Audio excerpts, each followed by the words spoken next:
Welcome to xylem banking. എല്ലാവർക്കും നമ്മുടെ ചാനലിലേക്ക് സ്വാഗതം. അപ്പൊ ഇന്നത്തെ വീഡിയോയിൽ നമ്മൾ ഡിസ്കസ് ചെയ്യാൻ പോകുന്നത് നമ്മളിപ്പോ എല്ലാവരും വളരെയധികം പ്രതീക്ഷയോടുകൂടി നോക്കി കാണുന്ന എക്സാം ആണ് ഈ വരാൻ പോകുന്ന RRB ക്ലർക്ക് മെയിൻസ് എക്സാം എന്ന് പറയുന്നത് അല്ലെ. RRB POന്റെ മെയിൻസ് കഴിഞ്ഞപ്പോഴേ നമ്മളെല്ലാവരും ഭയങ്കരമായി വെയിറ്റ് ചെയ്യുന്ന എക്സാം ആണ് RRB ക്ലർക്കിന്റെ മെയിൻസ് എക്സാം എന്ന് പറയുന്നത്. സോ RRB ക്ലർക്ക് മെയിൻസ് എക്സാമിൽ കറണ്ട് അഫയേഴ്സ് എങ്ങനെയാണ് പ്രിപ്പയർ ചെയ്യേണ്ടത്, എന്തൊക്കെ ടോപ്പിക് ആണ് ഇമ്പോർട്ടന്റ് ആയിട്ട് നമ്മൾ പഠിക്കേണ്ടത്, ഏതൊക്കെ ഒരു ടഫ്നെസ് ലെവൽ വരെയുള്ള ബാങ്കിങ് അവയർനെസ് അല്ലെങ്കിൽ ബാങ്കിങ് റിലേറ്റഡ് ആയിട്ടുള്ള ന്യൂസ് നമ്മൾ പഠിക്കണം എന്നൊക്കെ എല്ലാവരും എപ്പോഴും ചോദിക്കുന്ന ക്വസ്റ്റൻ ആണ്.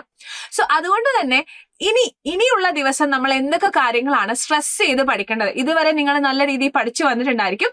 എന്നാൽ റിവിഷൻ ചെയ്യുമ്പോൾ ഏതൊക്കെ പോയിന്റുകൾക്കാണ് അല്ലെങ്കിൽ ഏതൊക്കെ CAക്കാണ് നിങ്ങൾ ഇമ്പോർട്ടൻസ് കൊടുക്കേണ്ടത് എന്ന് നിങ്ങളെ ഹെൽപ്പ് ചെയ്യാനാണ് ഈ ഒരു വീഡിയോ ഇന്ന് ചെയ്യുന്നത്. ഓക്കെ, അപ്പോ അതിനു മുന്നേ നമ്മുടെ ഓൺലൈൻ ബാങ്ക് റിപ്പീറ്റേഴ്സ് ബാച്ചിന്റെ കാര്യമാണ് എനിക്ക് നിങ്ങളെ ഓർമ്മിപ്പിക്കാനുള്ളത്.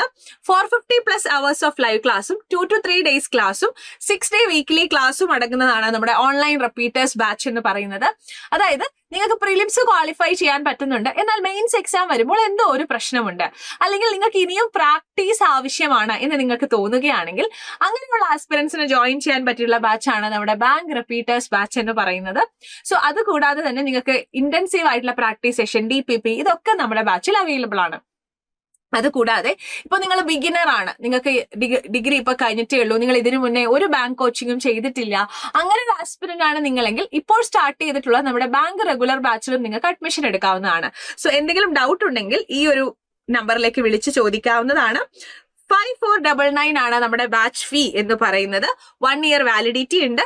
22 ജനുവരി ആണ് ക്ലാസ്സുകൾ സ്റ്റാർട്ട് ചെയ്യുന്നത്. സോ ഇപ്പൊ തന്നെ അഡ്മിഷൻ എടുക്കുക, ബാച്ച് സ്റ്റാർട്ട് ചെയ്യുമ്പോൾ തന്നെ ജോയിൻ ചെയ്യാനായിട്ട് ശ്രമിക്കുക. ഓക്കെ, അങ്ങനെയാണെങ്കിൽ നമുക്ക് നമ്മുടെ വീഡിയോയിലേക്ക് പോവാം. നമ്മുടെ RRB ക്ലർക്കിന് മുന്നേ നമുക്ക് RRB PO മെയിൻസ് കഴിഞ്ഞതാണ് അല്ലെ. RRB PO mains December 28 RRB PO mains ഉണ്ടായിരുന്നത്. അപ്പൊ RRB PO മെയിൻസിന് ഏതൊക്കെ മന്തിൽ നിന്നുമാണ് കൂടുതൽ ക്വസ്റ്റ്യൻസ് വന്നിട്ടുണ്ടായിരുന്നത്? അങ്ങനെ നമ്മൾ ഒബ്സർവ് ചെയ്യുകയാണെങ്കിൽ സെപ്റ്റംബർ ആൻഡ് ഒക്ടോബർ മാസത്തിൽ നിന്നുമാണ് ഏറ്റവും കൂടുതൽ ക്വസ്റ്റ്യൻസ് വന്നിട്ടുള്ളത് എന്ന് നമുക്ക് മനസ്സിലാക്കാം. ഓക്കെ, അപ്പൊ ഓഗസ്റ്റ് ആൻഡ് ജൂലൈയിൽ നിന്നും അവിടുന്ന് ഇവിടുന്നുമായിട്ട് ക്വസ്റ്റ്യൻസ് ഉണ്ടായിരുന്നു.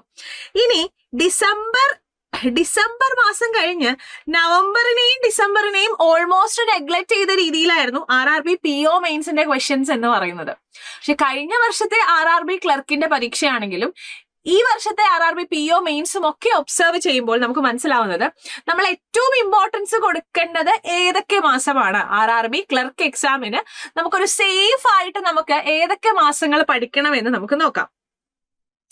സോ നമുക്കിപ്പോ ജനുവരിയിൽ ഒരു 10 to 15 days ബിഫോർ എക്സാം ഉള്ള അത്രയും നമ്മൾ എന്ത് പഠിക്കണം? ജനുവരിത്തെ ന്യൂസ് പഠിക്കണം.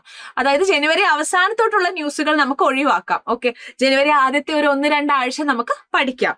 അത് നമ്മൾ എന്തായാലും പഠിച്ചിട്ടുണ്ടായിരിക്കണം. പിന്നെ ഏറ്റവും കൂടുതൽ വെയിറ്റേജ് വരുമെന്ന് തോന്നുന്ന മാസങ്ങൾ എന്ന് പറയുന്നത് ഡിസംബർ ആൻഡ് നവംബർ ആണ്. ഏറ്റവും high priority and high weightage, high priority കൊടുത്ത് നിങ്ങൾ പഠിക്കേണ്ട മാസമാണ് ഡിസംബർ ആൻഡ് നവംബർ എന്ന് പറയുന്നത്.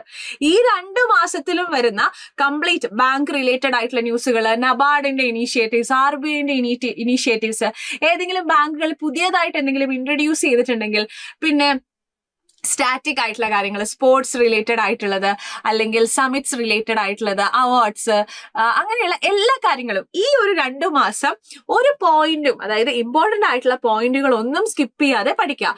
ഏതെങ്കിലും മാസത്തെ നിങ്ങൾക്ക് സ്കിപ്പ് ചെയ്യാൻ ആഗ്രഹമുണ്ടെങ്കിൽ അത് എന്ത് ചെയ്യാം?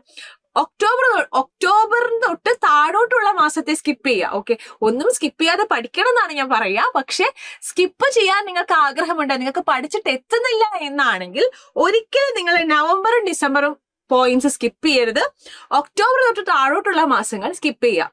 ഇനി നിങ്ങൾ റിവിഷൻ ചെയ്യുന്ന ടൈം ആണെങ്കിലും ഹൈ പ്രയോറിറ്റി റിവിഷൻ കൊടുക്കേണ്ടത് ഡിസംബർ നവംബർ മാസങ്ങളിലാണ്. പിന്നെ ഒക്ടോബർ മാസവും നമ്മൾ എന്ത് ചെയ്യണം? അത്യാവശ്യം കാര്യങ്ങൾ പഠിക്കണം. ഓക്കെ, ഒക്ടോബർ മാസത്തെയും നിങ്ങൾ അധികം സ്കിപ്പ് ചെയ്യാൻ പാടില്ല.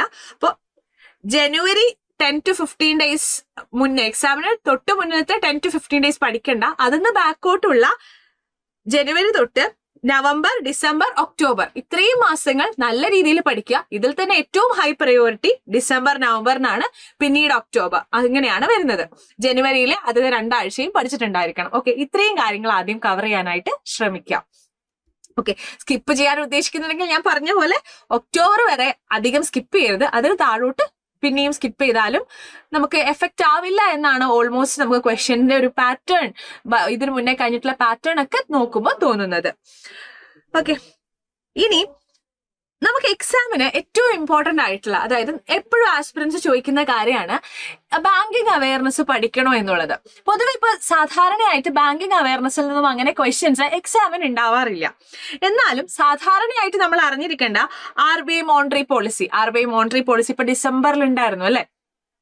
അപ്പൊ RBI monetary policy, so repo rate, CRR, inflation targets, ഇങ്ങനത്തെ കാര്യങ്ങൾ നമ്മൾ അറിഞ്ഞിട്ടുണ്ടാവണം. പിന്നെ നമ്മുടെ digital banking and NPCI related ആയിട്ടുള്ള ന്യൂസുകൾ, ഇപ്പൊ UPI 1 2 3 പേ, QR കോഡ് റിലേറ്റഡ് ആയിട്ടുള്ള കാര്യങ്ങൾ, അങ്ങനത്തെ കാര്യങ്ങൾ നമ്മൾ അറിഞ്ഞിട്ടുണ്ടായിരിക്കണം. ഓക്കെ, അപ്പൊ ഇത്രയാണ് നമ്മൾ മേജർ ആയിട്ട് ഡിജിറ്റൽ ബാങ്കിങ്ങിൽ അറിഞ്ഞിരിക്കേണ്ടത്. പിന്നെ നമ്മൾ എപ്പോഴും RBI ക്ലർക്ക് വരുമ്പോഴത്തേക്കും എല്ലാവർക്കും കൺഫ്യൂഷൻ ആണ്, സ്റ്റാറ്റിക് എത്രത്തോളം പഠിക്കണം, ക്വസ്റ്റ്യൻസ് ഈസി ആയിരിക്കും. നമുക്ക് ബാക്കിയുള്ള എക്സാംസിനെ കമ്പയർ ചെയ്യുമ്പോൾ കുറച്ചും കൂടിയും ഈസി എക്സാം ആണ് നമ്മൾ എക്സ്പെക്ട് ചെയ്യുന്നത് നമ്മുടെ RRB ക്ലർക്കിൽ അല്ലെ. സോ അതുകൊണ്ട് തന്നെ കഴിഞ്ഞ RRB PO നോക്കിയപ്പോഴാണെങ്കിലും നമുക്ക് സ്റ്റാറ്റിക് ആയിട്ടുള്ള ക്വസ്റ്റ്യൻസ് ഉണ്ടായിരുന്നു അല്ലെ. സോ അതുകൊണ്ട് തന്നെ സ്റ്റാറ്റിക് ന്യൂസുകൾ, ഇപ്പൊ നാഷണൽ പാർക്കുകൾ, GI ടാഗുകൾ, റാംസർ സൈറ്റുകൾ, അങ്ങനെയുള്ള കാര്യങ്ങളെല്ലാം തന്നെ നമ്മൾ കവേർഡ് ആയിരിക്കണം. പുതിയതായിട്ട് റാംസർ സൈറ്റ് ആയത് ഏതൊക്കെയാണ്, അല്ലെങ്കിൽ റാംസർ സൈറ്റുമായി റിലേറ്റ് ചെയ്തിട്ടുള്ള അവാർഡുകൾ, ടോട്ടൽ റാംസർ സൈറ്റുകൾ, GI ടാഗുകൾ, നാഷണൽ പാർക്കുകൾ, അങ്ങനത്തെ കാര്യങ്ങളൊക്കെ നമ്മൾ കവേർഡ് ആയിരിക്കണം. പിന്നെ റിവേഴ്സ്, ക്ലൈമറ്റ് ചേഞ്ചുമായി റിലേറ്റ് ചെയ്തിട്ടുള്ള കാര്യങ്ങൾ, അങ്ങനത്തെ കാര്യങ്ങൾ, പിന്നെ ഫോറസ്റ്റ് കവറേജ്, അങ്ങനത്തെ കാര്യങ്ങൾ നമ്മൾ കവർ ചെയ്തിരിക്കണം.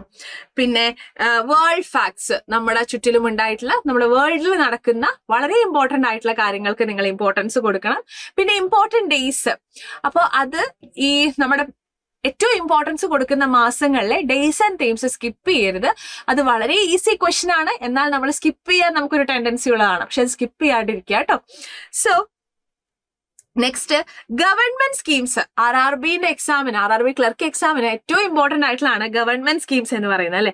So rural development, financial inclusion, NABARD initiatives ആയിട്ടുള്ള ഗവൺമെന്റ് സ്കീമുകൾ മാൻഡേറ്ററി ആയിട്ട് പഠിച്ചു വെക്കണം.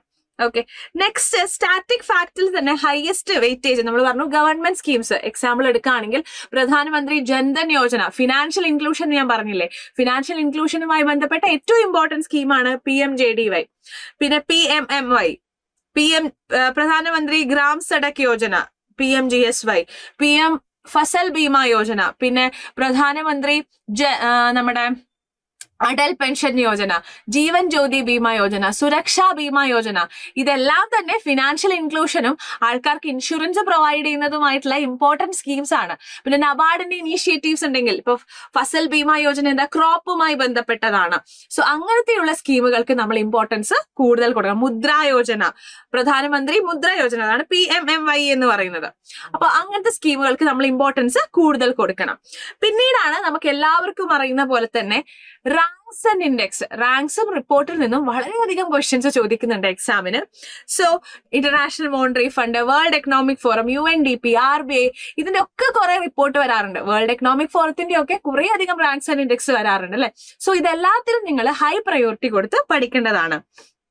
പിന്നെ അത് കൂടാതെ തന്നെ RBI, SEBI, IRDI, നബാർഡ്, ഇതൊക്കെ ഈ റെഗുലേറ്ററി ബോഡീസുമായി ബന്ധപ്പെട്ടിട്ട് ഇവർ എന്തെങ്കിലും പുതിയ ഇനീഷ്യേഷൻസ് എടുത്തിട്ടുണ്ടെങ്കിൽ ഇതിലൊക്കെ വരുന്ന റെഗുലേറ്ററി അപ്രൂവൽസ്, റെഗുലേറ്ററി അപ്ഡേറ്റ്സ് നമ്മൾ എന്ത് ചെയ്തിട്ടുണ്ടായിരിക്കണം, നോക്കിയിട്ടുണ്ടായിരിക്കണം. ഇത്രയാണ്. പിന്നെ നമ്മൾ പറഞ്ഞ പോലെ നാഷണൽ ആൻഡ് ഇന്റർനാഷണൽ ഇവന്റ്സ്, അതായത് സമിറ്റ്സ്, കോൺഫറൻസ്, ഡിഫൻസ് റിലേറ്റഡ് ആയിട്ടുള്ള ന്യൂസ്, സ്പേസ് എന്ന് പറയുമ്പോൾ ഇപ്പൊ ISROന്റെ മിഷൻസ്, പിന്നെ സ്പോർട്സുമായി ബന്ധപ്പെട്ട കാര്യങ്ങൾ, ഇതൊക്കെ നമ്മൾ വളരെ ഇമ്പോർട്ടന്റ് ആണ്. സ്പോർട്സ് എക്സാമിന് വളരെ ഇമ്പോർട്ടന്റ് ആയിട്ടുള്ള ടോപ്പിക് ആണ്. ഇപ്പൊ OD വുമൻസ് വേൾഡ് കപ്പ് ആണെങ്കിലും ഇപ്പൊ ലാസ്റ്റ് 6 മന്ത് നടന്നിട്ടുള്ള സ്പോർട്സ് നിങ്ങൾ എന്തായാലും ഇമ്പോർട്ടന്റ് ആയിട്ടുള്ള കാര്യങ്ങളെല്ലാം തന്നെ നോക്കിയിട്ടുണ്ടായിരിക്കണം. പിന്നെ ആപ്സ്, പോർട്ടൽസ്, വിവിധ തരത്തിലുള്ള MOUs, ഇപ്പൊ PM വികാസ് സ്കീമും IIT പാലക്കാടും തമ്മിൽ MOU സൈൻഡ് ആണ്. അതേപോലെ കുറെ MOUs ഉണ്ട് അല്ലെ. ലോൺസ്, അവാർഡ്സ്, സമിറ്റ്സ് ആൻഡ് കോൺഫറൻസ്, പിന്നെ ഡിഫൻസ് ഒക്കെ നമ്മൾ പറഞ്ഞതാണ്. പിന്നെ ബാങ്കിങ് ആൻഡ് ഫിനാൻസ് ന്യൂസ്, ഇപ്പൊ നമ്മൾ ഏറ്റവും ഇമ്പോർട്ടൻസ് കൊടുത്ത് ആദ്യം പഠിക്കുക ബാങ്കിങ് ആൻഡ് ഫിനാൻസ് ന്യൂസ് ആണല്ലോ. So RBI, SEBI, IRDA and നബാർഡിന്റെ സർക്കുലേഴ്സ്. അപ്പൊ ഇത്രയും കാര്യങ്ങളാണ് ഏറ്റവും ഫോക്കസ് കൊടുത്ത് നമ്മൾ പഠിക്കേണ്ട പോയിന്റ്സ് എന്ന് പറയുന്നത്. ഇതിൽ തന്നെ 6 മന്തിലത്തെ ഓൾറെഡി പഠിച്ച് സെറ്റ് ആക്കിയിട്ടുള്ളവരാണെങ്കിൽ പ്രോപ്പർ റിവിഷൻ ചെയ്യുക. റിവിഷൻ ചെയ്യേണ്ടതിൽ ഏറ്റവും ഇമ്പോർട്ടൻസ് കൊടുക്കേണ്ടത് നവംബർ, ഡിസംബർ മാസമാണ്. ഇനിയിപ്പോ നിങ്ങൾ പഠിച്ച് വളരെ പിന്നിലോട്ടിരിക്കുന്ന ഒരാളാണെങ്കിൽ, അത്രയും മാസം കവർ ചെയ്തിട്ടില്ല എങ്കിൽ ഒരിക്കലും ബാക്കിൽ നിന്ന് തുടങ്ങാണ്ടിരിക്കുക. നവംബർ, ഡിസംബർ ആദ്യം പഠിക്കുക. അതിൽ തന്നെ ഡിസംബർ ആദ്യം പഠിക്കുക, പിന്നെ നവംബർ പഠിക്കുക, പിന്നെ ജനുവരി 10 to 15 ഡേയ്സിന്റെ ബാക്കിലോട്ടുള്ള, അതായത് ജനുവരി 1st 2 വീക്ക് പഠിക്കുക, ഒക്ടോബർ പഠിക്കുക. ഓക്കെ, എന്നിട്ട് മാത്രം ബാക്കിയുള്ള മാസത്തെ പഠിക്കാനായിട്ട് ശ്രമിക്കുക. ഈ പറഞ്ഞിരിക്കുന്ന മാസങ്ങളിൽ ഇത്രയും കാര്യങ്ങളൊക്കെ നിങ്ങൾ കവേർഡ് ആണ് എന്ന് നിങ്ങൾ മേക്ക് ഷുവർ ചെയ്യുക. ഇടയ്ക്കിടയ്ക്ക് നമ്മൾ വെറുതെ ഇരിക്കുന്ന സമയത്തൊക്കെ നിങ്ങൾ എന്ത് ചെയ്യുക, ഇങ്ങനെ ഓർക്കാനായിട്ട് ശ്രമിക്കുക. കാരണം ഇപ്പൊ RRB PO മെയിൻസ് എഴുതിയ ഒരാളാണ് നിങ്ങളെങ്കിൽ നിങ്ങൾക്ക് യാതൊരു ബുദ്ധിമുട്ടും വരില്ല. നവംബറും ഡിസംബറും മാത്രമാണ് എന്ത് വരുന്നത്, എക്സ്ട്രാ പഠിക്കേണ്ടി വരുന്നത് അല്ലെ. ചിലപ്പോ അതും പഠിച്ചിട്ടുണ്ടായിരിക്കും, മേ ബി എക്സാമിന് നിങ്ങൾ അതും പഠിച്ചിട്ടുണ്ടായിരിക്കും. അപ്പൊ ഡിസംബർ കംപ്ലീറ്റ് പഠിക്കുക എന്നുള്ളത് മാത്രമേ ഉള്ളൂ എക്സാമിന്. ഡിസംബറും ജനുവരിയും എക്സ്ട്രാ പഠിക്കുക എന്നുള്ളത് മാത്രമേ എഫേർട്ട് വരുന്നുള്ളൂ. ഇനി അല്ലാത്ത ആസ്പിറന്റ് ആണെങ്കിൽ ഞാൻ പറഞ്ഞ രീതി ഫോളോ ചെയ്യുക. ഹൈ പ്രയോറിറ്റി കൊടുക്കേണ്ട മാസത്തിന് തന്നെ ഹൈ പ്രയോറിറ്റി കൊടുക്കുക. ഓക്കെ, അപ്പൊ ഇത്രയും കാര്യങ്ങൾ നിങ്ങൾ പഠിച്ച മാസത്തെ ഇത്രയും പോയിന്റ്സ് എല്ലാം നിങ്ങൾക്ക് ഓർമ്മയുണ്ടോ, അല്ലെങ്കിൽ എക്സ്ട്രാ പോയിന്റ്സ് എന്തെങ്കിലും ഉണ്ടോ എന്ന് ഒന്ന് നോക്കി വെക്കുക കേട്ടോ. നിങ്ങൾ എഴുതിയ ഓൾറെഡി പ്രിപ്പയർ ചെയ്ത നോട്ടിലൊക്കെ എക്സ്ട്രാ പോയിന്റ്സ് ഉണ്ടോ എന്നും കൂടിയും നോക്കി വെക്കുക. റെഡി? അപ്പൊ ഇത്രയും കാര്യങ്ങളാണ് നമുക്ക് ഡിസ്കസ് ചെയ്യാനുള്ളത്. അപ്പൊ ഈ ഒരു രീതി ഫോളോ ചെയ്യാനായിട്ട്, ഇത്രയും പോയിന്റ്സ് പഠിക്കാനായിട്ട് ശ്രമിക്കുക. നിങ്ങളുടെ മന്ത്ലി നിങ്ങൾ പഠിച്ച കാര്യങ്ങൾ ഇതൊക്കെ ഉണ്ടോ എന്ന് മേക്ക് ഷെയർ ചെയ്യുക. ഓക്കെ, സോ എല്ലാവർക്കും താങ്ക് യു. നമ്മൾ പ്രതീക്ഷിക്കുന്ന പോലെ തന്നെ വളരെ എളുപ്പമുള്ള എക്സാം ആവട്ടെ RRB ക്ലർക്കിന്റെ എക്സാം എന്ന് ഞാൻ ആത്മാർത്ഥമായിട്ട് ആഗ്രഹിക്കുകയാണ്. സോ എല്ലാവർക്കും thank you and bye. See U.